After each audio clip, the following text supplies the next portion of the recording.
생각 대신에 기도하셔야 됩니다. 문제가 생기면 벌떡이 생각하지 마시고 기도를 하십시오. 기도를 하면 하나님이 움직이기 시작합니다. 생각하면 내가 움직이고 기도하면 하나님이 움직이셔요. 이제 생각하는 거 그만두고 하나님 앞에 기도하자. 하나님의 마음에 합해야 된다. 기도하면 무슨 일이 생기는가? 믿음이 생겨요. 생각하면 절대로 믿음이 안 생겨요. 연구해도 안 생겨요. 애를 써도 안 생겨요. 울어도 안 생겨요. 언제 믿음이 들어오는가? 기도하면 하나님이 내 마음속에 믿음을 쑥 집어넣어줘요. 믿음이 들어오면 이미 승리한 거예요. 이긴 거예요. 여러분, 우리는 이 세상에 살면서 하루 종일 24시간 살면서 직장에서 살면서 가정에서 살면서 신경질 날 일이 얼마나 많아요. 그래도 불구하고 미스터 희죽희죽 이렇게 해서 웃고 사는 거죠. 그래, 괜찮아, 그럴 수 있어, 다 패스. 여러분 패스를 잘하세요. 보내요. 그냥 다 눈물도 보내고 슬픔도 보내고 고난도 보내고 억울함도 보내고, 그리고 예수님을 꼭 붙잡는 거예요. 말씀을 붙잡는 거예요. 기도를 붙잡는 거예요. 그러면 내 영혼이 맑아지기 시작하고 힘이 생기기 시작하고 독수리같이 변해요. 우리는 뒤뚱거리는 키위새같이 오리새끼같이 살다가 어느 날 날개치며 독수리처럼 올라가는 그 영적인 자신을 발견하게 됩니다. 나는 여러분들에게 마귀가 뿌려놓은 흔적 속에 살지 말고 성령께서 역사하는 그런 믿음의 세계에서 살 수 있게 되기를 바랍니다. 여러분, 말 함부로 하지 마세요. 말대로 돼요. 내 생각에서는 아무리 복잡한 생각, 그런 생각을 한다 할지라도 일단 입으로 나올 때는 아멘, 믿습니다, 이런 믿음의 말을 해야 돼요. 오늘 주님이 하시는 말씀이 네 말 속에 응답이 있다 이거예요. 그런데 왜 이 비밀을 모를까요, 사람들은? 그리고 이상한 말들을 하고 부정적인 말을 하고 비판하는 말을 하고 의심하는 말을 수없이 쏟아내는 거예요. 여러분, 오늘 하루 사는 동안 잠깐이라도 연습해 보세요. 속에서 부정적인 말이 막 나오려고 죽겠다 나오면 죽게 있다 이렇게 딱 바꾸세요. 말을 바꾸세요. 말을 바꾸면 여러분의 집에 평화가 옵니다. 화를 바꾸고 평화스러운 말을 하면, 분노를 바꾸고 화해의 말을 하면 화해가 옵니다. 아주 간단한 해답을 우리가 그동안에 놓치고 살았죠. 내가 그렇게 말했으니 내가 그렇게 될 것이다. 그 순간에 딸의 귀신이 떠났다는 거예요. 집에 가보니까 어린아이가 침대에 누워 있었다. 할렐루야. 그런 일들이 여러분 기도 속에서 경험되기를 바랍니다. 여러분, 진정한 축복이 뭔지 아세요? 죽음을 날마다 묵상하는 거예요. 내가 죽는다는 걸 매일 확인해야 돼요. 그러면 삶이 달라집니다. 그렇게 비참한 욕망의 노예가 되지 않아요. 죽는 거라니까. 안 죽을 것처럼 사니까 문제인 거예요. 안 죽을 것처럼 사니까. 예수님은 자기 죽음에 대해서 하나하나 다 하셨어요. 그걸 묵상하셨어요. 그리고 제자들에게 내가 이렇게 죽을 것이다 라는 설명을 했어요. 이 죽음의 의미가 이런 것이다 라고 예수님은 설명을 했어요. 그러면서도 그 자신은 비참함에 빠지지 않은 거예요. 이미 죽음을 이기고 승리한 거예요. 근데 우리들의 문제는 뭐예요? 안 죽으려고 그렇게 발버둥하고 죽음을 묵상하지 않는 것입니다. 여러분, 죽음을 묵상하는 걸 두려워하지 마세요. 여러분이 죽음을 묵상하면 죽음을 뛰어넘어요. 그리고 그렇게 처절한 욕망의 노예가 되지 않아요. 깨끗하게 살 수 있어요. 정직하게 살 수 있어요. 용기 있게 살 수 있어요. 왜? 그는 날마다 죽음을 묵상하고 있기 때문에. 이 목사가 제일 곤란한 것 중에 하나는 뭐냐면, 많은 우리가 환자를 만나고 어려운 사람 만나지 않습니까? 그럴 때 당신은 돌아가시기 때문에 준비하십시오, 이 말을 못해. 그렇게 미안해, 그 말 하려면. 당신 곧 죽으니 다 원수진 사람 화해하고 정리하십시오, 이걸 해줘야 되거든요.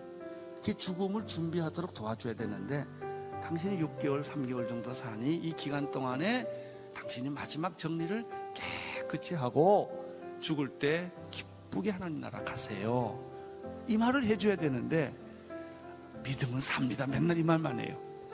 아니, 사실 죽음 준비시켜 줘야 돼요. 이게 축복이라고요. 살아있는 우리는 어때요?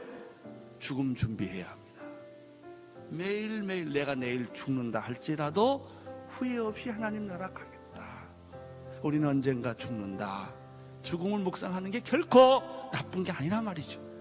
그것이 내가 용기 있게 사는 방법이고, 깨끗하게 사는 방법이고, 거룩하게 사는 방법이지요. 내가 아픈 지가 벌써 30년이고 암 수술을 6번, 7번 하고 투석하고 이러지만요, 이런 하나님이 나한테 긍정적인 믿음을 안 줬으면요, 이미 오래전에 난 죽었을 거예요. 그런데 그렇게 집요하게 병이 나를 물고 있어도 내가 마귀한테 안 지거든요. 부정적인 생각을 나는 안 하거든요. 그러니까 또 일어나고 또 일어나고 또 설교하고 또 설교하는 이유가, 이상하게 나는 하나님이 사명을 다 나한테 시킬 때까지 나는 안 죽고, 이렇게 병이 있으면서도 계속 설교할 것이고 살아날 것이고, 그런 아주 즐거운, 병이 아프면 아플수록 더러운 귀신이나 해골대로 다 해봐라, 나는 너한테 안 진다, 넌 나를 공격할 수 없다, 이런 믿음이 자꾸 생기는 거예요. 그러니까 그 믿음이 생기니까 이미 죽었을 만한데도 살아서 여러분하고 이렇게 웃으면서 설교하잖아요. 문제는 그 생각이 왜 드냐 이거예요. 왜 드냐, 무슨 내가 잘나서도 아니고 믿음이 특별히 많아서도 아니고, 하나님이 그런 마음을 내게 주신 거예요. 네, 그런 마음을. 병들어 죽게 됐을 때 두려워요. 가난하면 두려워져요. 혼자라고 생각했을 때는 두렵죠. 이 두려움은 우리를 무기력하게 하고 방어적으로 만들고 비겁하게 만드는 것입니다. 따라서 두려움을 가진 사람은 영적 전쟁에서 승리하기가 어려워요. 반대로 믿음이 있으면 두려움은 떠나요. 내가 믿음이 불처럼 타오르기 시작하면 상대적으로 두려움은 약해지고 나중에는 떠나게 돼요. 그러나 믿음이 약해지면 어떻게 됩니까? 두려움이 살아나요. 두려움이 나를 사로잡고 무기력하게 만들고 패배하게 만드는 것이 두려움이지요. 느헤미야가 외치기 시작했어요. 두려워하지 마시오. 하나님을 두려워하시오. 위대하고 두려우신 하나님을 기억하고, 여러분의 형제와 자녀들과 아내와 가정을 위해서라도 싸우세요. 이렇게 이 두려움에 갇혀있는 사람들에게 혼을 내고 야단을 치고 믿음을 북돋아 준 거예요. 우리가 사는 길은 기도하는 길밖에 없구나. 내가 똑똑하면 하나님이 그렇게 일 안 하세요. 내가 부족하고 병들고 힘이 없고 무능할 때 하나님은 강하게 역사하시는 줄로 믿습니다. 그런데 준비한 것만큼 더 기막힌 일들이 벌어집니다. 홍해가 갈라지는 것 같은 사건, 하늘에서 만나가 내리는 것 같은 사건이 우리 기도하는 동안에 이루어질 줄로 믿습니다. 여러분, 우리 마음이 외롭고 고독하고 절망이 해야 예수님 찾습니다. 마음이 부요하면 하나님을 안 찾습니다. 고난은 축복입니다. 내가 원하는 대로 세상 만사가 되는 게 없잖아요. 바로 그 자리가 하나님을 만나는 자리예요. 내 뜻대로 다 되면 하나님 필요 없다고 생각해. 오히려 안 되는 것이 더 하나님께 나가 무릎 꿇고 애원하죠.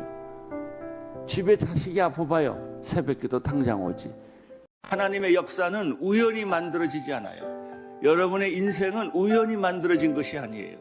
오늘 여기까지 올 때는 하나님이 이미 여러분 창세전부터 여러분을 섭리하시고 선택하시고 계획하셔서 여기까지 온 거예요.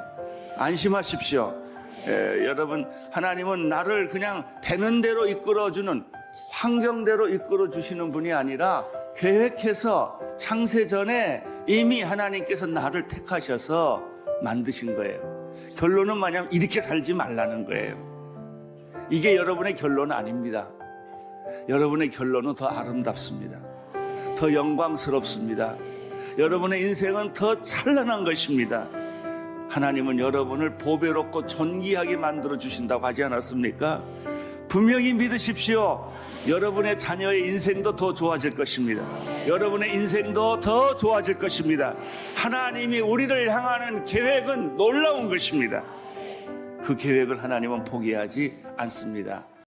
사랑하는 성도 여러분, 우리 삶에는 여러 가지 크고 작은 어려운 일들이 있지요. 어려울 때, 잠 못 잘 때, 해결이 안 될 때, 이제 이 비즈니스가 끝이구나 라고 생각할 때도 끝까지 붙잡으세요. 하나님을. 하나님 포기하지 말고. 그리고 병을 많이 묵상하지 마세요. 말씀을 묵상하세요. 과거를 기억하지 말고, 과거에 연연하지 말고, 하나님은 당신을 위하여 한 발자국 앞에서 새 일을 행하세요. 성경은 그렇게 말하지요. 하나님이 새 일을 행하는 이 소리를 못 듣느냐 그랬어요. 하나님은 광야에 길을 내시고 사막에 강을 만드시는 분이라는 사실을 기억하면서 오늘 기도하시기를 바랍니다. 그냥 기도하지 마세요. 여러분 안에 예수님이 계십니다. 생명이 있습니다. 빛이 있습니다. 기도는 이미 응답됐습니다. 우리는 기도하는 것은 응답된 기도를 감사하는 것뿐이에요. 나는 우리 교회에서 이 찬양할 때 제일 좋은 찬양이 이거 막 긁다가 목 긋고 손 들고 활 들고 찬양하는 걸 제일 훌륭한 연주라고 생각합니다. 아니, 이 바이올린 하러 여기 왔는데, 첼로랑 하러 왔는데 참 하다가 너무 감동이 돼. 이거 긁을 수가 없어. 그 감동이 차서 그러니까 손 들고 그냥 활 들고 이러고 있는 거예요. 성가대에게 좀 목소리를 잘하는 것도 좋지만 목이 메서 찬송을 못 부르고 격해서 눈물을 뚝뚝 흘리고 있는 것, 그게 찬송이죠. 우리는 길을 걸어가다도 격해서 움직이지를 못하는 거예요.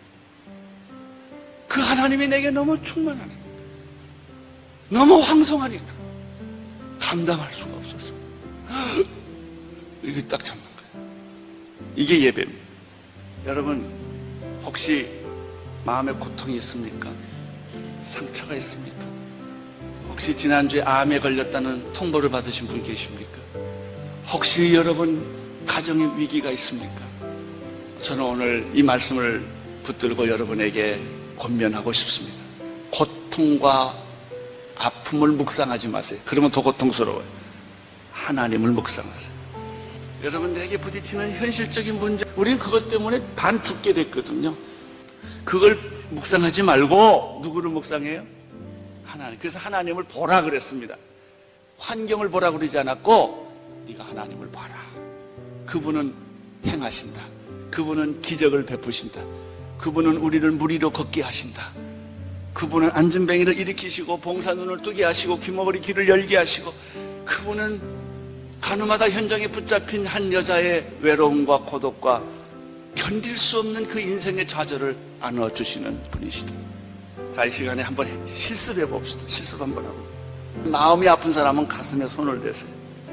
머리가 아픈 사람은 머리를 손을 대세요. 손이 아픈 사람은 손을 손잡으세요. 뭐든지 좋아요. 마음 아픈 사람은 가슴 손대는 게 제일 좋아요. 그리고 주님, 나는 이런 문제가 있는데 이 고통을 내가 너무 힘들었는데 하나님을 묵상하겠습니다. 내가 생각의 방향을 바꾸겠습니다. 하나님은 위대하십니다. 천지를 지으셨습니다. 나를 지으셨습니다. 하나님은 먹통이 아니라 내 신음소리를 들으시는 분이십니다. 내 형편을 아시는 분이십니다. 나에게 오십시오. 나에게 충만하게 하여 주십시오. 우리 한 2, 3분 동안 잠깐 기도하겠습니다. 이사야 41장 10절 말씀 읽으세요. 시작. 두려워 말라, 내가 너와 함께함이니 놀라지 말라, 나는 내 하나님이니 내가 너를 굳세게 하리. 참으로 너를 도와주리. 참으로 나의 오른손으로 너를. 이 말씀 가지고 은혜 받은 사람 여기 굉장히 많죠. 우리가 힘들고 어려울 때 이 말씀을 읽으면요 막 힘이 나요. 위로가 돼요. 용기를 줘요. 아멘. 그렇습니다. 캄캄할 때, 아무것도 안 보일 때, 암에 걸렸을 때, 절망에 빠졌을 때, 사업이 망했을 때, 부도가 났을 때 두려워 말라, 내가 너와 함께합니다.